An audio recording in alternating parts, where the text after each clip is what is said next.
On a cold December morning in 1987, a man walking across Ilkley Moor in Yorkshire, England saw and photographed what he believed to be an extraterrestrial being.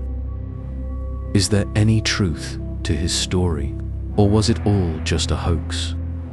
This week on Bedtime Stories, we look into the Ilkley Moor alien.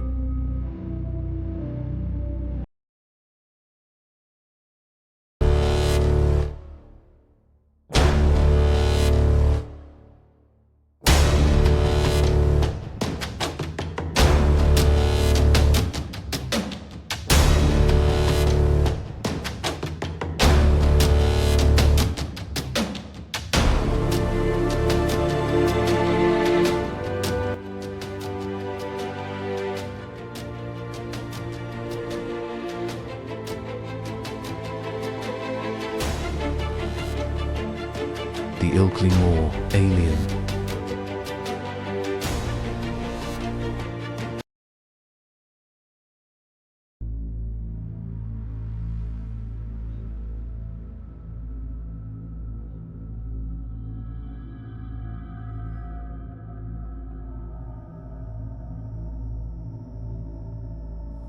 Ilkley Moor in West Yorkshire, England looks very much like one might expect. Wide open expanses of boggy grasslands, a harsh yet oddly beautiful landscape of low hills and shallow valleys, littered with outcrops of rock and odd thickets of trees and wild brush. It is an eerie place steeped in mystery and obscurity. It has been said that Ilkley Moor can scare to death during daylight, and at night, it's far worse, especially in winter when the northern fogs descend. Situated between the towns of Ilkley in the north and Keighley to the south, the moor is home to many myths and legends. There are countless boulders and large rock formations with strange markings carved into them, some of which are said to date back more than 10,000 years. Over the centuries, locals in the outlying settlements have described all sorts of bizarre phenomena, from weird lights in the sky to reports of strange creatures roaming the moorlands. And one of these encounters, which took place during the 1980s, would go on to make international headlines.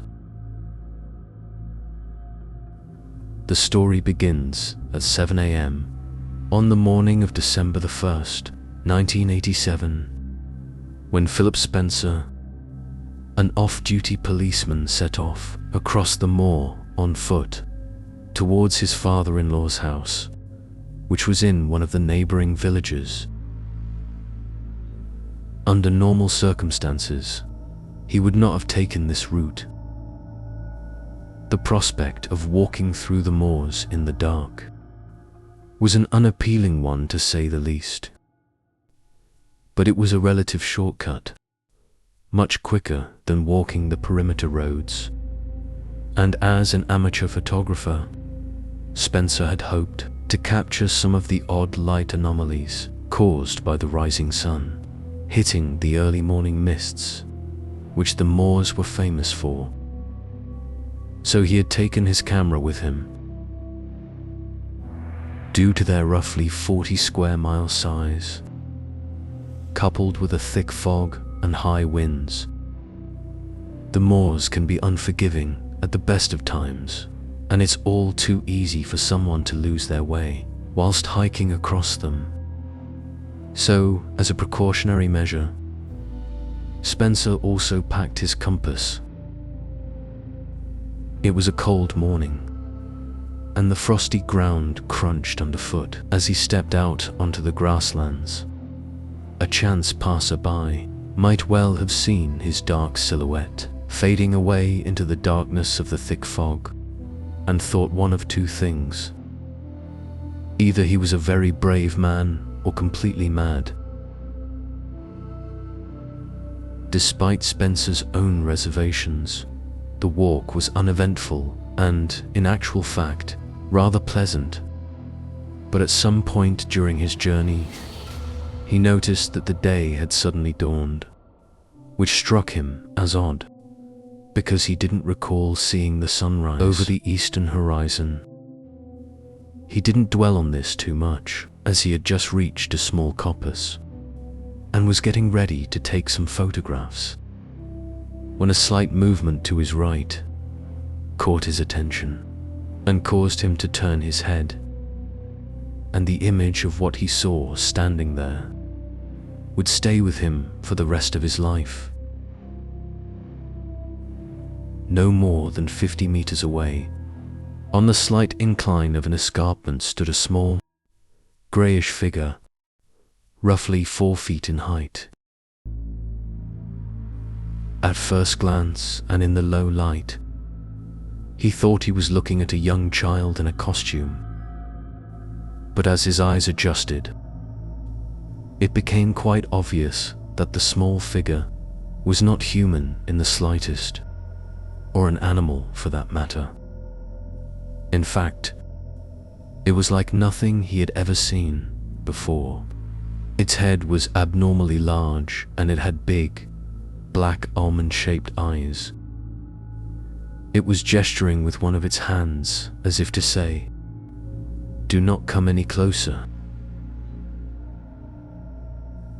Spencer was nonplussed, but after his initial shock had subsided, he raised his camera and managed to snap a single photo of the strange creature just before it turned and retreated the rest of the way up the escarpment.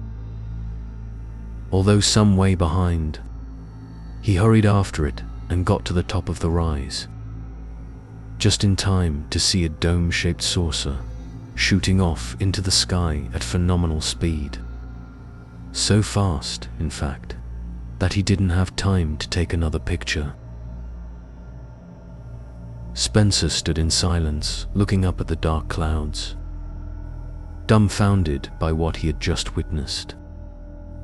When he finally came to his senses, he scanned his surroundings for any clues that might explain what had just happened, but found nothing. There was no sign whatsoever of the creature, or the strange craft ever having been there.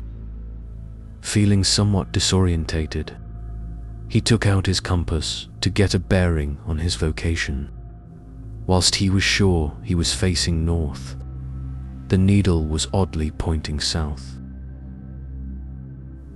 Fortunately, he knew the moors quite well, and thinking that the compass may be faulty, decided to disregard its reading altogether and go with his gut instinct. Continuing on his journey, he eventually reached his father-in-law's village, which confirmed that the compass had indeed been pointing him in the wrong direction. A few other anomalies became apparent when Spencer checked the time on the village clock. It indicated that it was just after 10 a.m., at which point he remembered thinking earlier on that it was much lighter than it should have been. His walk across the moor should have taken no more than an hour, yet he had started out at 7 a.m.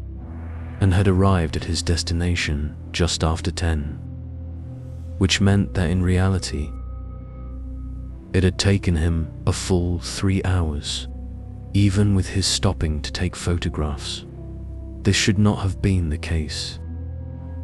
He now realized that either he had set out later than he had thought, or he was in fact missing time, the prospect of which he found unsettling, given what he had just witnessed. Remembering the picture he had taken, he managed to get the film from his camera, developed within 24 hours, and upon examining the shots, he discovered that he had indeed captured an entity of some description on film, although the image quality was fairly poor. Despite this, he knew he had something of importance, and through the proper channels, he was able to contact a UFO investigator by the name of Peter Howe. During their initial telephone conversation, Howe was skeptical of Spencer's account, thinking that the story sounded far too good to be true. However, upon meeting and interviewing Spencer, and after viewing the accompanying photograph, he was convinced that he was dealing with a man of integrity and that the case was genuine. Howe's next step was to have the photograph analyzed by a number of specialists. It was first sent to a wildlife photography expert, who confirmed that the creature in the image, if it was a creature at all, did not match the description of any wild or domestic animal local to the area. If anything, it appeared more humanoid in shape. The next stage was to send the image and its negatives to Kodak Laboratories in Hemel Hempstead, where analysis confirmed that whatever had been captured on film was part of the original photograph and not superimposed. Finally, the image was sent to the United States for computer enhancement and further examination. Dr. Bruce Maccabee, an optical physicist for the United States Navy, expressed his opinion, concluding that the slow shutter speed used for low-light conditions made the film far too grainy for proper analysis. He closed his investigation, stating, "I had great hopes that this case would prove definitive. Sadly, circumstances prevented from being so." Somewhat indifferent to Maccabee's comments, Howe turned his attention to other aspects of the case, such as the compass and the scene where the encounter had allegedly taken place. Both were examined by a local university, and neither was found to exhibit any signs of radiation. However, it was confirmed that the polarity of the compass needle had been reversed, suggesting that it had been subjected to a strong magnetic field at some point in time. With that, the investigation was effectively drawn to a close. Over the next few months, Spencer began to have strange dreams and, as a result, became deeply troubled by the missing time he had experienced. Howe suggested that he undergo regressive hypnosis as soon as possible.